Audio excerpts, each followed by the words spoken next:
இன்னும் வந்து தண்ணி குழம்பு ஒன்று வச்சிருக்கேன்ப்பா. தண்ணி குழம்புனா அதே மாதிரி அந்த கிரேவி தண்ணி குழம்பு சொல்றீங்கல்ல, அது தண்ணி குழம்பு கிரேவி நல்லா இருக்கும். நம்மளோட எலும்புக்கு ஸ்கின்னுக்கு நிறைய சத்து கொடுக்கக்கூடிய கொலாஜன் கொடுக்கக்கூடிய இந்த தண்ணி குழம்பு, மட்டன் எலும்போட தண்ணி குழம்பு எப்படி பண்ணலான்னு பார்த்துடலாமா? ஃபர்ஸ்ட் ஒரு குக்கர் எடுத்துக்கோங்க. அதில் நல்லெண்ணெய் சேர்த்துக்கோங்க, ஸ்பைசஸ் ஆட் பண்ணிக்கோங்க, சின்ன வெங்காயம் பேஸ்ட் அதையும் இதில் சேர்த்துட்டு 1/2 கிலோ எலும்பு வாங்கியிருக்கேன், நெஞ்செலும்பு வாங்கியிருக்கேன், நல்லியும் வாங்கியிருக்கேன். அது இதில் சேர்த்துட்டு கொஞ்சமாக கரம் மசாலா தூள், மஞ்சள் பொடி, ஒரு தக்காளியாக 4 கீரி அதையும் இதில் சேர்த்துட்டு நல்லா சுருளை வதங்கி விடுங்க.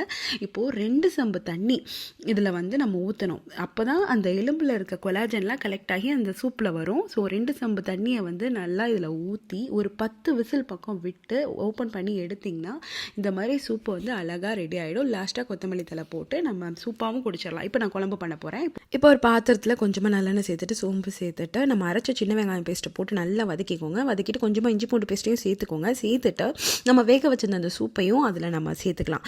சேர்த்துட்டு இப்போ நான் 2 ஸ்பூன் குழம்பு மிளகாய் பொடி, வீட்டு குழம்பு மிளகாய் பொடி இருக்கு இல்லையா, அதையும் இதில் சேர்த்துட்டு குழம்பை நல்லா கொதிக்க விடணும். நல்லா கொதிக்க விட்டோம்னா அவ்வளோதான், நம்மளோட மட்டன் எலும்பு தண்ணி குழம்பு இங்கே சூப்பராக ரெடி ஆச்சு. லாஸ்ட்டாக கொத்தமல்லி தலை போட்டு இறக்கிடலாம்.